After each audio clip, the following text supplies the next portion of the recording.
Hi folks, welcome to Crisco's Corner. Unfiltered commentary. And that's your truth, the real truth. Please like, share, and subscribe. And as always, thank you for your support.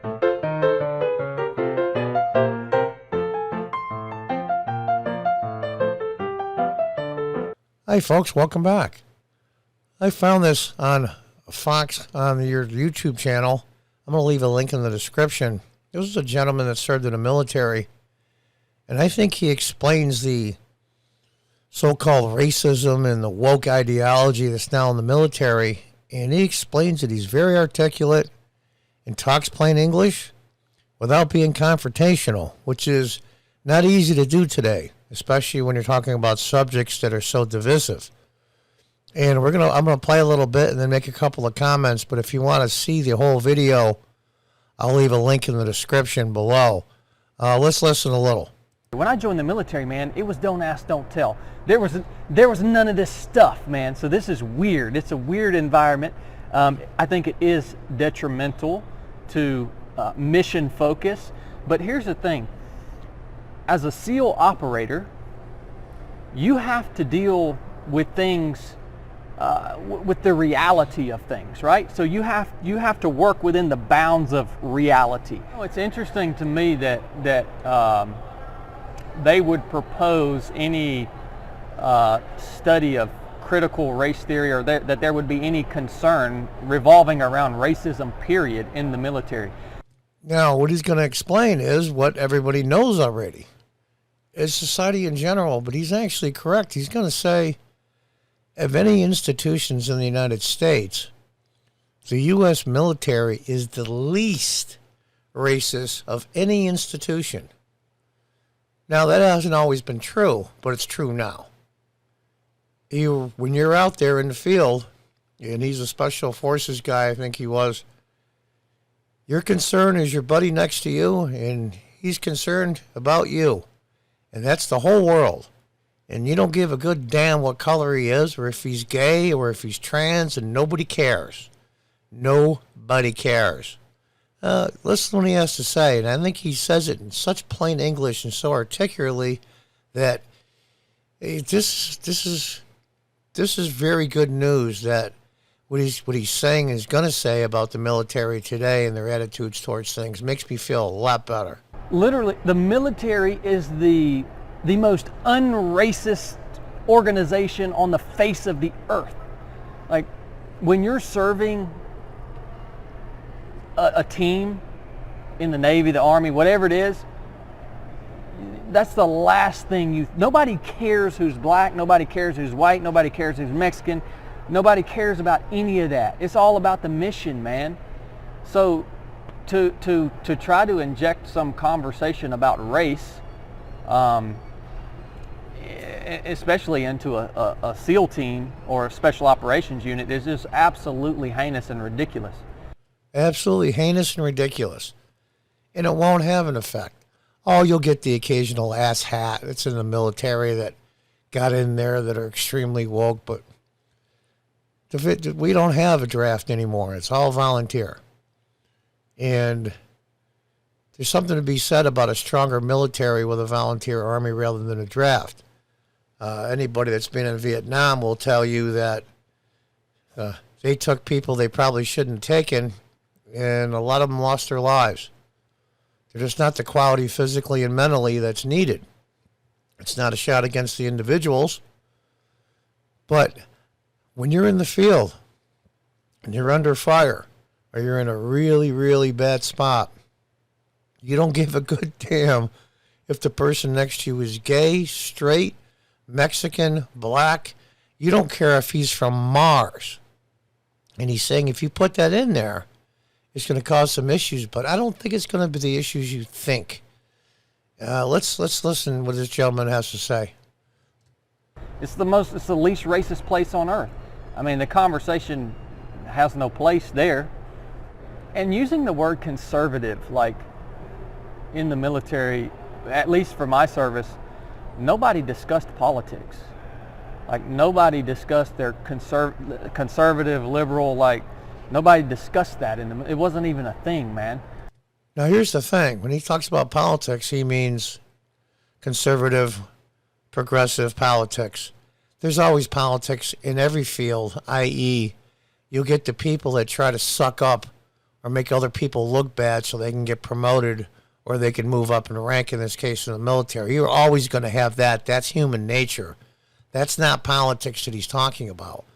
There's politics of the what you're in. I mean, in your office there's politics, but it's not conservative progressive politics. It's office politics. It's not the same. Somebody tries to make you look good or look bad. Somebody's trying to get a promotion or a rank, or move up in rank in the military, or get a promotion in your office. That's the human politics that never ever goes away. That's not what he's talking about. So if they're trying to drive conservative military members out, like, I don't know that that's going to work out too well for them. But yeah, it does seem like there's an agenda to do that. Now, he says it seems like there's an agenda to get rid of conservative people. So what are you going to do? Everybody that it's in the military now, you go through all their social media? Now, if I was, now I'm 65, I would never, of course, go in the military. Where would they take me? But if I was 22 and had this YouTube channel, do you think for a minute if I tried to enlist and volunteer that they wouldn't make my life a living hell? Probably. But some of these younger people don't realize some of the dumb crap they put on their social media. That's once it's up on me, it's on the internet. It's there forever. Forever.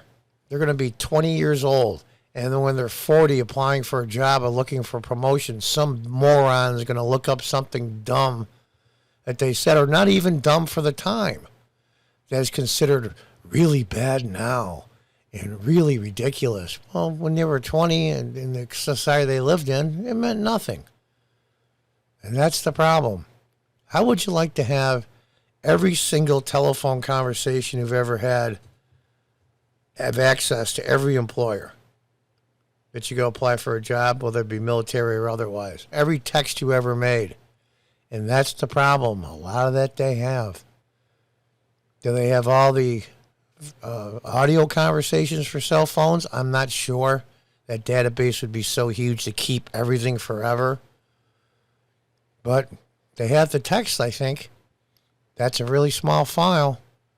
So, yeah, he said that's probably a bad idea, but it's like anything else. Once your boots hit the ground, man, and you got that gun in your hand and you're under live fire or a tough situation, nobody gives a good damn what your politics are.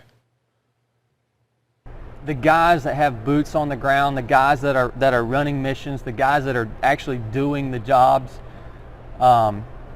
those teams are still strong. These are made of men and women that deeply, deeply care about the fabric of America. And I think a lot of the propaganda that you see showing a decline in the military, I just think that's some sort of illusion.